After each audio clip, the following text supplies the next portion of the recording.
बैठ जाओ। अभी शुरू नहीं हुआ, अभी खत्म नहीं, शुरू हुआ है। अभी जो लड़ने के लिए आए वो बैठ जाओ, जो भागने के लिए आए वो चले जाओ, क्योंकि अगर इसके लिए लड़ने वाले लोगों की जरूरत पड़ेगी। आप लोगों से विनती है, सब लोग अंदर आ जाओ, इधर थोड़ा अंदर आ जाओ मेरे भाई लोग। ऐसा अलग अलग मत बैठो, अच्छा नहीं लगता है ये। आप मोर्चे में आए हैं, चाय पानी पीने के लिए नहीं आए, नाश्ता करने नहीं आए। आप लोग इधर कोने में जितने भी साथी हैं, ऑफिसर्स हैं, अधिकारी, नेतागण, सब लोगों से विनती है थोड़ा मोर्चे के इस पे आओ, अंदर आओ, बाहर मत जाओ। थोड़ा दिखना चाहिए आप लोग जिंदा है, एक जगह है करके।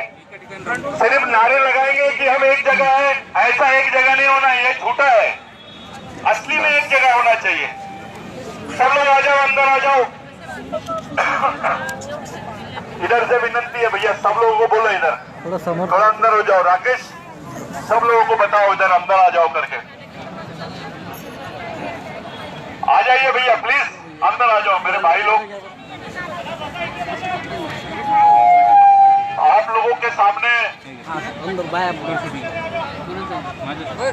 एक अच्छा प्रदर्शन यहाँ पर दिख रहा है। ये प्रदर्शन आरक्षण के लिए है। ये प्रदर्शन आरक्षण के लिए है। ये उन बोगस आदिवासियों के खिलाफ में है जो हमारा आरक्षण लेते हैं और आदिवासी नहीं है। ऐसे बोगस लोगों के खिलाफ में प्रदर्शन है। ये बहुत बड़ा प्रश्न है कि जो लोग आपका आरक्षण लेते हैं, आपकी सर्टिफिकेट पर नौकरी लेते हैं और वो बोगस होने के बावजूद सरकारी संस्थाओं में नौकरियां कर रहे हैं, हमारे लोग उससे वंचित हो रहे हैं। हम लोगों की नौकरियां छीनी जा रही है। ये एक सिचुएशन है, लेकिन दूसरी सिचुएशन इससे खराब है। वो दूसरी सिचुएशन ये है कि तुम्हारे समाज का अधिकारी, तुम्हारे समाज का कर्मचारी, तुम्हारे समाज का नेता वो आपके समाज का आरक्षण लेता है। आरक्षण के भरोसे आमदार बन जाता है, आरक्षण के भरोसे वो ऑफिसर बन जाता है, आरक्षण के भरोसे वो जिला परिषद का सदस्य बन जाता है, लेकिन समाज को भूल जाता है। एक तरफ बोगस आदिवासी और दूसरी तरफ गद्दार आदिवासियों का प्रश्न आपके सामने खड़ा है। जब तक समाज में गद्दार आदिवासी रहेंगे, बोगस आदिवासियों का प्रश्न हल नहीं हो सकता। ये जो आप बात कर रहे हो, ये जो एक जगह जमा हो रहे हैं हम, ये संगठन वाली सोच नहीं होना, ये भिखारी सोच है। असली सोच ये होना कि तुम्हारे दिमाग में कोई जाति नहीं होना। असली सोच वो है कि तुम्हारे दिमाग में कोई धर्म नहीं होना चाहिए। असली सोच वो है कि तुम्हारे दिमाग में कोई पार्टी नहीं होना चाहिए, केवल समाज होना चाहिए। ये बात अगर तुम्हारे दिमाग में आएगी तो बात बनेगी। नहीं तो आदिवासी है और आरएसएस में काम करता है, आदिवासी है कहीं और काम कर रहा है, वो कारखाना आपके समाज में निर्माण होना चाहिए।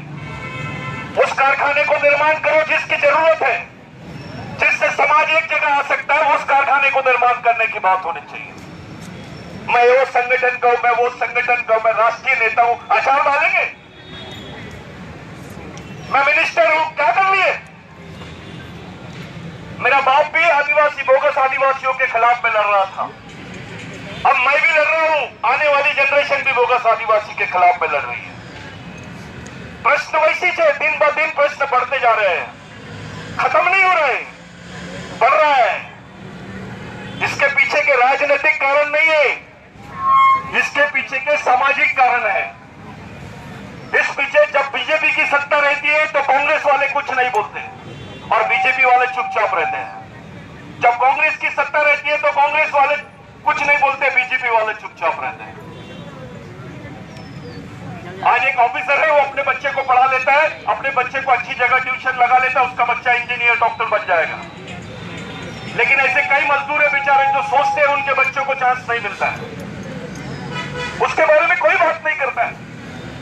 एक आमदार है, आमदार चिट्ठी देता है किसी गरीब के लिए, इसको कर दे, तो आमदार की चिट्ठी लेता है, पीओ उसका काम कर देता है। लेकिन जिसकी जरूरत है, जिसको सही में जरूरत है, उस आदमी की पहुंच ही नहीं है आदिवासी ऑफिसर। वो कमिश्नर कौन है मालूम नहीं। कई ऐसे बेचारे गांव खड़े के लोग हैं, उनको प्रकल्प कार्यालय क्या होता है वो मालूम नहीं है। ये स्थिति है हमारी। ये इसलिए हो पा रहा है क्योंकि कुछ कर्मचारी अधिकारियों को लगा भैया प्रमोशन नहीं होंगे, आगे आरक्षण नहीं मिलेगा। ये टेम्पररी गैदरिंग के खिलाफ हूं मैं। केवल आरक्षण का प्रश्न है करके रोड पे आना नहीं।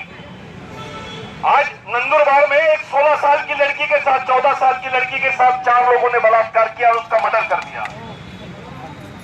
उसमें कोई रिएक्शन नहीं हुई, कोई बात करने के लिए तैयार नहीं है, खुल के कोई बात नहीं करता है। गढ़चिरौली में 12-12 साल की, 8-8 साल के बच्चों के हाथ में इन लोग गोलियां मार देते हैं उनको और बोलते हैं नक्सलवादी है। तब भटती है। कोई आमदार कुछ नहीं बोलता है, कोई मिनिस्टर कुछ नहीं बोलता है।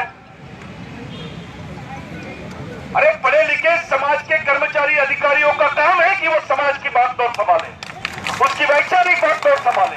जहां तो उल्टा है, तो गोंडा है, वो प्रधान है, ये भील है, ये आंध है, अलग अलग दुकानें दिखती है। काय का समाज? समाज में एक विचारों से जब तक के समाज खड़ा नहीं होगा कुछ नहीं हो सकता है। ये ढोंग है, इसके सहारे आप बड़ी लड़ाई नहीं लड़ सकते।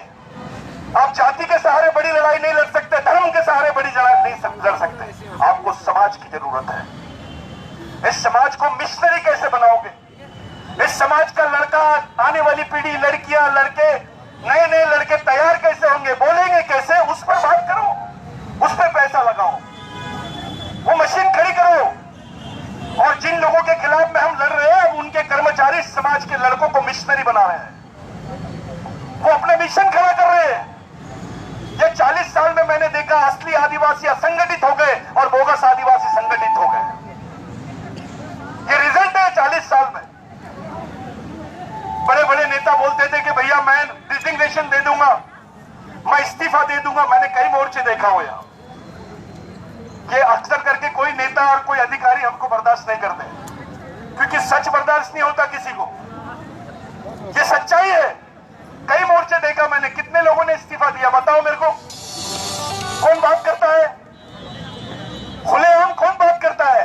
थोड़ा गढ़चिरौली चलो, तुमको समझाते हैं मूवमेंट। बस्तर चलो, मूवमेंट जगह समझाते हैं तुमको। छत्तीसगढ़ चलो, झारखंड चलो, उड़ीसा चलो। अरे हम एक विचारों से एक जगह नहीं है, ये सबसे बड़ा प्रश्न है। संगठन मंगठन से कुछ होने वाला नहीं है। 1000 लोग हैं, 1000 संगठन है, लेकिन 1000 लोग एक विचारों से एक जगह आ जाएंगे तो उसमें ताकत रहती है, उसमें वजन रहता है। आज तो कितना भी कर ले, हमारे अधिकारियों के दिमाग में डर है। उसको लगता है मैं ज्यादा बात करूंगा तो ट्रांसफर हो जाएगी, ज्यादा बात करूंगा तो मेरा सीआर खराब कर देगा। ये मैं इसलिए जानता हूं क्योंकि मैं भी एक अधिकारी था, मैं भी एमएससीबी में अधिकारी था। मेरे को मालूम है कि क्या हालत रहती है अधिकारियों की। ऐसा चलेगा नहीं। ये जो नई जनरेशन है, इनके दिलो दिमाग में समाज होना चाहिए, और समाज बहुत बड़ी चीज है। आप लोग बोगस आदिवासियों के इशू पे लड़ रहे हैं, बहुत खुशी की बात है, आपको समर्थन है। जहां आप खत्म हो जाएंगे वहां से बिरसा ब्रिगेड आपकी कमान को संभाल लेगा, आप उसके लिए टेंशन मत लो। वो लड़ाई लड़ने की भी ताकत रखते हैं हम, जिसके बारे में आपने इमेजिनेशन भी नहीं किया होगा, कल्पना भी नहीं किया होंगे, वो तैयारी है। आपको कुछ बताने की और कुछ घबराने की जरूरत नहीं है। लेकिन सवाल यह है कि बोगस आदिवासियों के विषय पे हम सोच रहे हैं, गद्दार आदिवासियों के विषय पे कब सोचेंगे? ये बड़ा विषय है। आपका आदमी, आपका अधिकारी एक गरीब आदमी से नमस्ते नहीं लेता, जय सेवा नहीं बोलता, उसको जय सेवा बोलने शर्म आती है, जय आदिवासी बोलने शर्म आती है, जय बिरसा बोलने शर्म आती है, क्योंकि उसको ऐसा लगता है मेरा तो अलग हो गया, मैं अधिकारी बन गया हूं, मेरी जाति बदल गई है। अबे तो बहुत अच्छा आदमी आहे, खूप छान माणूस आहे, कोणाच्या लेना देण्यात नाही राहत, काय नाही करत, सकाळी ऑफिस जातो, संध्याकाळी घरी येतो, झोपतो, इतवारी दारू पितो आणि मटण खातो, खूप छान माणूस आहे, कोणाच्या लेना देण्यामध्ये नाही राहत। जो ऐसा शब्द है, ये ऐसा आदमी तो मरा है, ये जिंदा आदमी नहीं है, समाज के लिए अनुपयोगी आदमी है, यूजलेस बाद भी समाज के लिए मरा हुआ आदमी है। हमको ऐसे लोग तैयार करना है। आप अम्बेडकराइट मूवमेंट को देखिए, वो पूरी जिंदगी तबाह कर देते अपनी पूरे समाज को चलाने के लिए। आप मार्क्सवादी कम्युनिस्ट पार्टी के लोगों को देखिए, आरएसएस के लोगों को देखिए। जितना बड़ा संगठन आदिवासी समाज का नहीं होगा, उतना बड़ा संगठन वनवासियों ने खड़ा कर दिया आपके पास। आपके समाज से बड़ा संगठन आरएसएस का संगठन है आदिवासियों के बीच में। इसलिए आज ऐसे हाल है कि जितने आदिवासी राज्य है भारत के, हर आदिवासी राज्य में भाजपा की गवर्नमेंट है। वो लोग तुम्हारे बीच में पकड़ रखते हैं। समाज का बच्चा मसराम का है, गेडाम का है, व्यवहार का है, लेकिन उसको दिमाग जो दे रहा है वो देश पांडे दे रहा है, कुलकर्णी दे रहा है। बच्चा आपका और उसके दिमाग में सोच कुलकर्णी की, कैसा लगेगा आपको? आपकी सोच से आपका समाज चल रहा है क्या? अरे आप सोचिए कि ये 40 साल से प्रश्न है, 40 साल से आईएएस अधिकारी कौन थे? ये पार्टी की सत्ता एक टेम्परेरी सत्ता होती है। एक शासन टेम्परेरी होता है, प्रशासन परमानेंट होता है। आदमी जब ज्वाइन करता है तो 40 साल तक के उसकी नौकरी चलती है। तो परमानेंट सत्ता पे कौन थे? किन लोगों की वजह से ये प्रॉब्लम खड़ी हुई है? ये प्रॉब्लम इसलिए खड़ी हुई है भाइयों, इसके पीछे एक बहुत बड़ा षड्यंत्र है। षड्यंत्र ये है कि ये लोग आदिवासियों को देश का मूल निवासी घोषित नहीं करना चाहते हैं। संयुक्त राष्ट्र संघ में ये भी आदिवासी है, वो भी आदिवासी है, ये भी आदिवासी है, ऐसी एक कल्पना इन्होंने खड़ी की है कि आदिवासी कौन है हम पहचान नहीं सकते। ये गवर्नमेंट का हलफनामा जाता है। इसलिए आपके बीच में अलग अलग लोगों को लाकर उनको आरक्षण देने की बात हो रही है, आपकी पहचान खत्म करने की बात कर रहे हैं। आपके सभी स्तरों की हालत देख लीजिए आप। मेलघाट की क्या हालत है, जहां पे कुत्ता भूख से नहीं मरता, लेकिन मेलघाट का आदिवासी भूख से मर रहा है। यह हालत है, जो कुत्ता नहीं मरता वहां आदिवासी मरता है। आपके लोग डरते हैं घर से निकलने के लिए। जब गढ़चिरौली से बच्चा नागपुर में आता है तो उसको रूम नहीं मिलते किराए के। कहां से आया है? गढ़चिरौली का है, आदिवासी है, ऐसा लगता है कि वो नक्सलवादी है। उसके चेहरे से नाम पूछते हैं, मसला में, गेडा में, मड़ावी है, तलाटी है, ऐसा बोलते हैं कि आदिवासी है, नक्सलवादी होगा। उसको घर में किराए का घर भी नहीं मिलता है। आपके बच्चों की तरफ देखने का रवैया बदल दिया इन लोगों ने। मुसलमान ने कुछ किया तो आतंकवादी, और आदिवासी ने कुछ किया तो नक्सलवादी। और नक्सलवादियों को मारने के लिए कोई ये नहीं लगता, लाइसेंस है इनके पास, आपको कभी भी मार सकता है। आपके किसी भी कार्यकर्ताओं को गलत आरोप लगा देते हैं। आप लोगों की एक सोच होनी चाहिए, एक मजबूत सोच के साथ आगे बढ़ना है हमको। समस्याएं बढ़ती जाएंगी। बिरसा मुंडा ने बोला था, जिस समाज की सामाजिक समस्या नहीं होती है उस समाज की कोई समस्या नहीं होती है, और जिस समाज की सामाजिक समस्या होती है उसकी समस्या ही समस्या होती है। आपकी सामाजिक समस्या यह है कि आप जातिवाद में, जाति जाति में टुकड़े में बढ़ गए। आपकी सामाजिक समस्या यह है कि आपके पास में विचार नहीं है, आपके पास में मिशन नहीं है। आपकी सामाजिक समस्या यह है कि आपका पढ़ा लिखा वर्ग जो है वो समाज के साथ में नहीं है। आपकी सामाजिक समस्या यह है कि आपके नेता आपके साथ में नहीं है। आपकी सोच ही नहीं जा रही है। मध्य प्रदेश का आदिवासी, महाराष्ट्र का आदिवासी भाई होना चाहिए, लेकिन दोनों की सोच अलग अलग। तो भाइयों, ये बच्चे जैसी छोटी छोटी चीजें करना बंद कर दो। मैं ये जाति का हूं, मैं ये क्षेत्र का हूं, मैं ये संगठन का हूं, ये बच्चावाद है।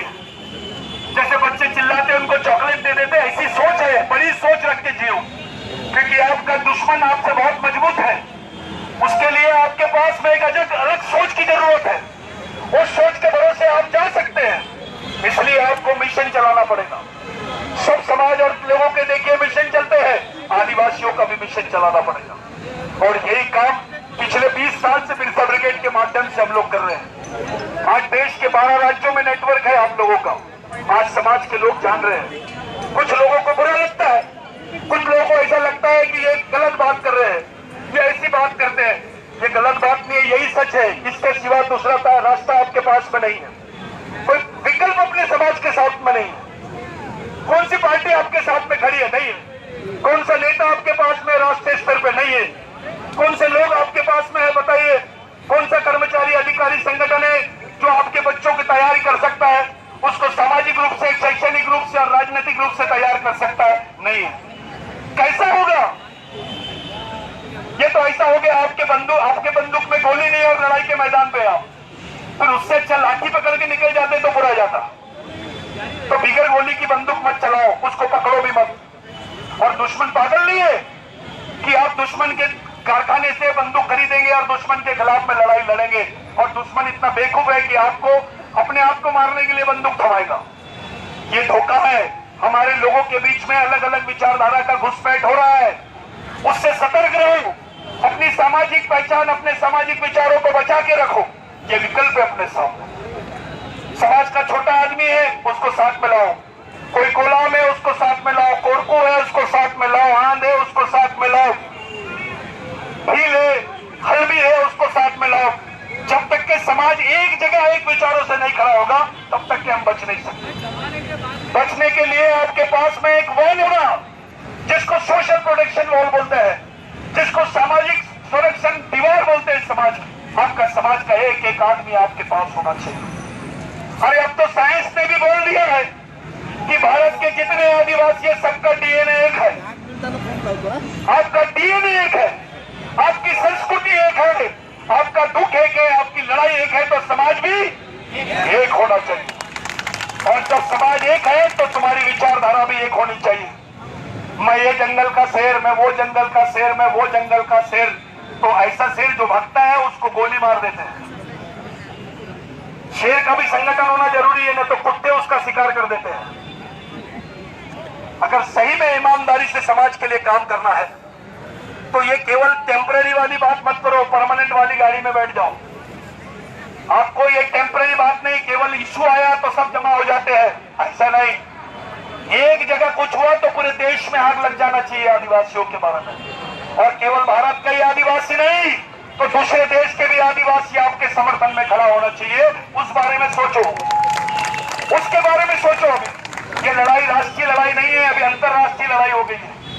चावल का 1 रुपए भी अपनी मर्जी से नहीं बढ़ता है, उसका दाम अभी WTO तय करता है, उसको वर्ल्ड ट्रेड ऑर्गेनाइजेशन तय करता है। ये ऐसा नहीं चलने वाला है।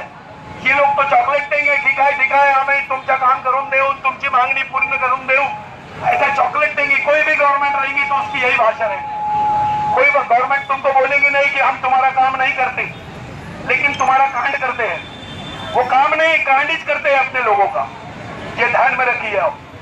मेरी आप लोगों से विनती है, एक दूर दूर से आए आप लोग। ये जो organisation for rights of tribal संगठन के माध्यम से और बाकी संयुक्त संगठन, आदिवासी विद्यार्थी संगठन, आदिवासी विकास परिषद, समाज के और बाकी संगठन, बिरसा ब्रिगेड, ये बाकी जितने भी संगठन के लोग हैं, मैं आप लोगों से हाथ जोड़ के अपील करता हूं कि भाइयों, ये टेम्पररी संगठन की प्रोसेस से बाहर आ जाओ। केवल परमानेंट प्रोसेस ही समाज को जिंदा रख सकती है। आप लोगों को एक मिशन की जरूरत है, एक विचारधारा की जरूरत है, और वो काम आप लोग शुरू कर दो यहां से। ये आंदोलन चलेगा, ये तो चलते ही रहेगा, लेकिन आपको ऐसा आंदोलन भी चलाना है जो आपको आने वाले पीढ़ी को जिंदा रख सके, समाज को जिंदा रख सके। अगर समाज ही नहीं रहेगा तो आरक्षण का क्या करोगे तुम? पर अब तो आरक्षण बंद हो गया है, अब तो निजीकरण हो गया है। जब आरक्षण नहीं रहेगा तो कौन सी लड़ाई लड़ोगे तुम? फैकल्टी नहीं रहेगा तो क्या करोगे? अपॉर्चुनिटी नहीं रहेगी, तुमको मौका ही नहीं मिलेगा, पोस्ट ही नहीं निकलेगी, तब क्या करोगे आप? ऐसी स्थिति में हमारे समाज का क्या होगा भाई? आप लोग देखिए, आप लोगों की हालत मैं बताना चाहता हूं। अभी एक काम शुरू हुआ, इस पर बहुत बड़ा हंगामा हुआ पूरे देश भर में। इनको हमने पूछा कि भाई आदिवासियों को जिंदा रखने के लिए गवर्नमेंट के पास में क्या है? केंद्र सरकार से पूछा, कोई बोलने के लिए तैयार नहीं। इस पर दिल्ली में बात हुई तो कोई बोलने के लिए तैयार नहीं। आपका कहना क्या है, ऐसा पूछा गया। हमने बताया देश के जितने मजदूर है उसमें 70% मजदूर आदिवासी है, जो एक राज्य से दूसरे राज्य में जाके काम करते हैं, जो एक राज्य से दूसरे राज्य में जाके गड्ढा खोदने का काम करते हैं। भाइयों, संडास साफ करने को इन्होंने गवर्नमेंट सर्विस का हिस्सा माना, लेकिन गड्ढे खोदने के काम को इन्होंने गवर्नमेंट सर्विस का हिस्सा नहीं माना। और ऐसे 70% कुशल मजदूर है इस देश में, यानी करीब करीब 6 करोड़ आदिवासी, उनके जिंदा रहने का प्रश्न उपस्थित हो गया है।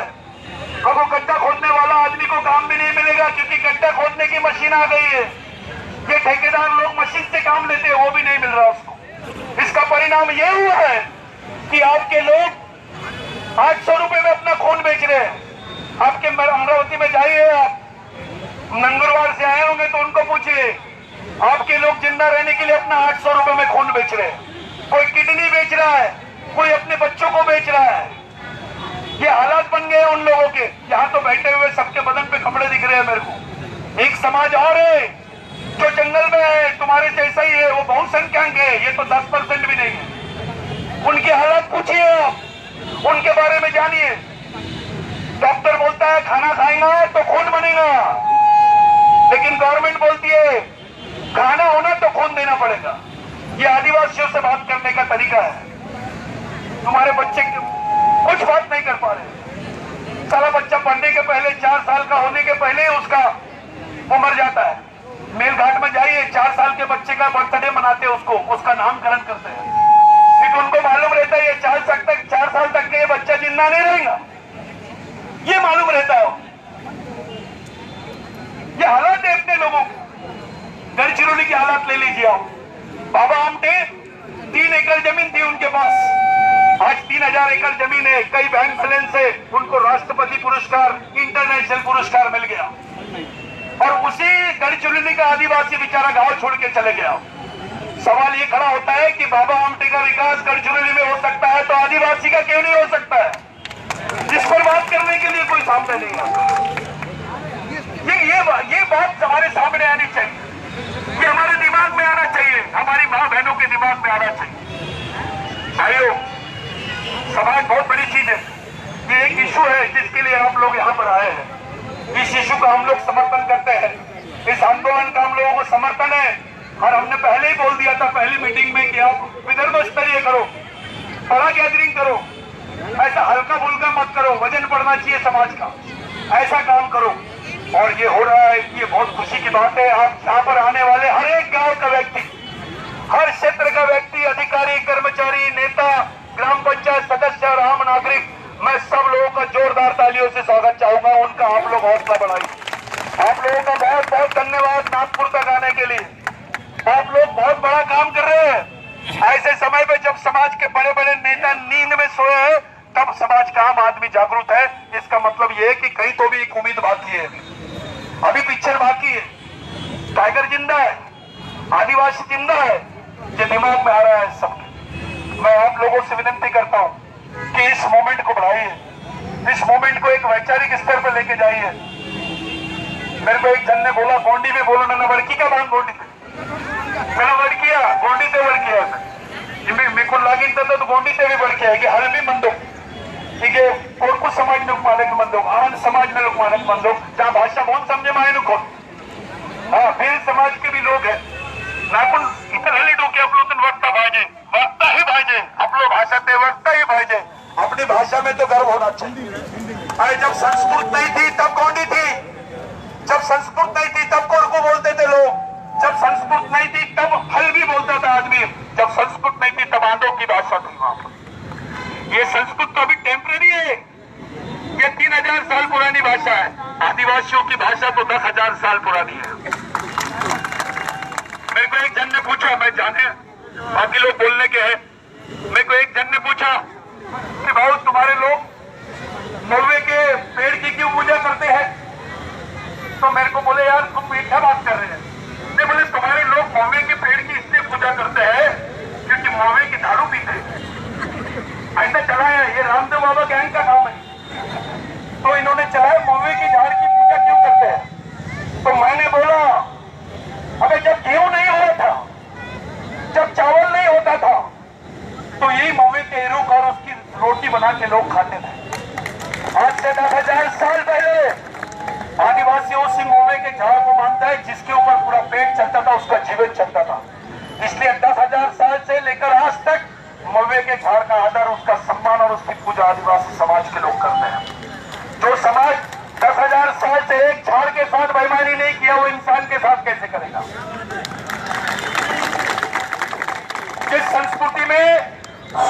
पट्टी इंतुरुमदन, सुअर को भी हम लोगों ने नारायण पेन माना है, जो सबसे ज्यादा तुच्छ जानवर है। सभी धर्मों के लोग उस जानवर को अछूत जानवर मानते हैं, लेकिन आदिवासी संस्कृति में उसको नारायण पेन बोलते हैं। सवाल ये खड़ा होता है कि ये संस्कृति है क्या? ये बहुत बड़ी चीज है। आदिवासी संस्कृति ने भगवान निर्माण किए, खदान हुई है भगवान निर्माण करने की। आदिवासी संस्कृति सबसे बड़ी चीज है। ये लोग हंसते हैं हमारे लोगों को, आदिवासियों का अपमान करते हैं। कोई भी आबा बाबा आता है, आमदेव कामदेव रामदेव आता है और बताता है नहीं नहीं ऐसा कर, ये सांस ले। अबे जो दिन भर मेहनत करता है उसको सांस की क्या जरूरत है? जो खाना भी जब तक के हमारे लिंगों ने बोला है, बिरसा मुंडा ने बोला है कि जब तक पसीना नहीं निकलता खाना नहीं खाना। ये हमारी संस्कृति है। बिगर मेहनत के आदिवासी रोटी को भी हाथ नहीं लगाता है। थोड़ा रामदेव बाबा का बोलो ना, 6 फीट का गड्ढा खोद के बता दे, जैसे हमारी माँ बहन बताती है। वो रामदेव बाबा नहीं रहेगा, आमदेव बाबा बन जाएगा। वो लाइन है, वो हमारे खून में है। ये भागने वाली कौम नहीं है, लड़ने वाली कौम है। इसको भागने वाली कौम में परिवर्तित करने का षड्यंत्र चालू है। हमारे बच्चों के दिमाग को खराब किया जा रहा है। ये लड़ाकू कौम है। आपके बच्चे का दिमाग अलग डाल रहा है। बच्चा मसराम का है, सुंदरा देश पांडे, रामदेव बाबा। अबे रामदेव बाबा आदिवासियों को क्या बताएगा? जड़ी बूटी हमको समझाएगा वो? जब रामदेव बाबा पैदा नहीं हुआ था तब से जड़ी बूटी की खदान करते थे आदिवासी। ये चावल की खेती नहीं, जड़ी बूटी की खेती करते थे आदिवासी। ये आदिवासी संस्कृति की सबसे बड़ी चीज है। भाइयों, आज समय अलग है। आज हमारे समाज में बहुत बड़ी आपत्ति है। केवल नौकरी तक के सीमित मत रहो, नौकरी और छोकरी तक के सीमित मत रहो। आरक्षण के अलावा संरक्षण की भी बात करो। सामाजिक आरक्षण और सामाजिक संरक्षण की बात करना पड़ेगा। ये लाइन पकड़नी पड़ेगी, तब जाके आने वाली पीढ़ी के लिए रास्ता मिलेगा। मेरी आप लोगों से विनती है, जिस गांव में भी रहते हो उसको ऐसी शिक्षा दो वहां के लोगों को कि आपस में जातिवाद, व्यक्तिवाद, क्षेत्रवाद, पार्टीवाद ना करें। केवल समाज और समाजवाद के बारे में सोचे, अपने शहीदों के बारे में सोचे। उसको याद दिलाओ वो रानी दुर्गावती की लड़की है, उसमें खून रानी दुर्गावती का है। उसको याद दिलाओ बाबू रोहित शर्मा के का खून उसमें है। उसको याद दिलाओ बाबू रोहित शर्मा के अलावा बिरसा मुंडा का खून है, टंटा भील का खून है, रेंगा कोरकू का खून है। उसके दिमाग में आना चाहिए। ये सोच खड़ी करो कि ये लोग अपने समाज के लिए कुर्बान क्यों हुए। क्या कारण था कि ये लोगों ने अपनी जवानी नहीं देखे, अपना परिवार नहीं देखे, अपना जीवन नहीं देखे और समाज के लिए हंसते हंसते फांसी के तख्ते पे चढ़ गए। वो सोच कहां से आई? वो कौन सी सोच थी? वो सोच आज क्यों नहीं है? इस बारे में हमें सोचना चाहिए। आप लोग एक माहौल बना के जा रहे हो, यहां से बड़े अलग अलग माहौल आप लोगों ने तैयार किया कि नहीं कुछ होना चाहिए।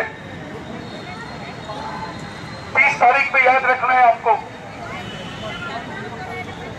हाँ, थोड़ा सा ये दादा बोल रहे हैं कि थोड़ा दारू के बारे में भी बोलो, तो मैं नहीं बोलता। मेरी तरफ से बिरसा मुंडा ने जो बोला बताता हूँ। बिरसा मुंडा ने बोला कि मरे हुए आदमी में और नशे में जो आदमी है उसमें कोई फर्क नहीं है, दोनों लड़ नहीं सकते, दोनों मरे हुए हैं। तो आप अपने दिमाग को मारकर बड़ी लड़ाई नहीं लड़ सकते हैं। और लड़ाई के मैदान में अगरबत्ती लगाने का भी कोई वैल्यू नहीं। लोगों ने लिंगों को बहुत अलग तरीके से पेश किया। लिंगो तो सबका सरदार है, सबका बाप है। लिंगो साइंटिस्ट था, वर्ल्ड का पहला साइंटिस्ट जिसने बताया संस्कृति क्या है। लेकिन लिंगो ने केवल गौंड मर्दान को नहीं बताया। लिंगो के अवशेष तो अफ्रीका में भी मिलते हैं, लिंगो के अवशेष तो पाकिस्तान में भी मिलते हैं। थोड़ा लिंगों के बारे में सोचना शुरू कर दो। उनका गलत इंटरप्रिटेशन नहीं होना चाहिए। ये लिंगो था जिसके वजह से, जिसके सांस्कृतिक प्रचार की वजह से आज तुमको मोहनजोदड़ो हड़प्पा तुम्हारे सामने, नजर के सामने है। मेरे घर से बैटरी डाउन हो गई है, लेकिन मेरी बैटरी डाउन नहीं होती, क्योंकि यहाँ कोई अपने यहाँ थकने वाला काम ही नहीं है, नॉन स्टॉप है। लेकिन आप लोगों ने इतना देर सुना, कुछ बातें आपके दिमाग में आई होगी। मेरा उद्देश्य केवल अपने लोगों को यही था कि समाज विचारों से एक जगह होना चाहिए, क्योंकि खून से भी एक है। एक बार आप लोग मेरे साथ आवाज लगाएंगे, पूरे आदिवासियों का डीएनए एक है। अगर समाज के लोगों का डीएनए एक है तो समाज में भी क्या होना चाहिए? समाज की विचारधारा भी कैसे होनी चाहिए? हमारी संस्कृति कैसे होनी चाहिए? हमारा मिशन कैसा होना चाहिए? तो जब एक होना है तो अलग अलग होने के लिए काम क्यों करना? सब लोगों ने इस बात को समझना चाहिए। नए आने वाली पीढ़ी को क्या देना चाहते हैं? आने वाली पीढ़ी के सामने क्या रखना चाहते हैं? अब तो कब्रिस्तान भी नहीं है, ये नागपुर सिटी है। आप लोग गोंड राजे के एरिया में आए हैं, पूछो किसी गोंड भाई से, मैं खुद गोंड हूं, बताओ कि आदिवासियों का कब्रिस्तान नागपुर में कहां है? अरे तुमको जीने के लिए नहीं, मरने के लिए भी जगह नहीं है। बाबा साहब के पुतले के सामने हम बोल रहे हैं, बाबा साहब के नाम पे यहाँ पर 40 एकड़ जमीन है, दीक्षा भूमि है, सब एक जगह आते हैं। अरे तुम्हारा नागपुर है, तुम्हारा महाराष्ट्र है, बावजूद उसके तुम्हारे समाज के पास में 10 एकड़ जमीन नहीं है। ऐसी जमीन नहीं है जहां तुम खड़े हो सको, किराए का मकान नहीं है। अभी आएगी पुलिस और बोलेगी खाली कर, क्या करोगे? अपने पास जमा होने को भी जगह नहीं है। ये सोचना शुरू करो, अपने अपने गांव में जाओ, कम से कम समाज को जमा होने के लिए 5 एकड़ जमीन का तो जुगाड़ करो। लोग को तो सही, समाज एक जगह आना चाहिए, समाज एक लाइन में जाना चाहिए, जनरेशन के लोग तैयार होना चाहिए, नए नए तैयार होना चाहिए। मैं सफेद कपड़े पहन लिया, मैं ऐसे पहन लिया, मैं बहुत बड़ा नेता हो गया, घर में रख, उसका कोई वैल्यू नहीं है। क्योंकि जब लड़ाई का मामला आता है तो वहां अलग ही चलता है काम। लड़ाई के मामले में सिर्फ संघर्ष और जीत, तुम्हारी सामाजिक ईमानदारी और वफादारी, समझदारी और ईमानदारी, दो ही चीजें काम आती है। एक तो सामाजिक ईमानदारी और दूसरी सामाजिक समझदारी। तो ही तुम समाज में काम कर सकते हो। मेरे भाइयों, मेरी आप लोगों से विनंती है, हाथ जोड़ के विनंती है, ये जातिवाद, व्यक्तिवाद, पार्टीवाद, क्षेत्रवाद के चक्कर से बाहर निकलो और केवल समाज और समाजवाद के बारे में सोचना शुरू करो।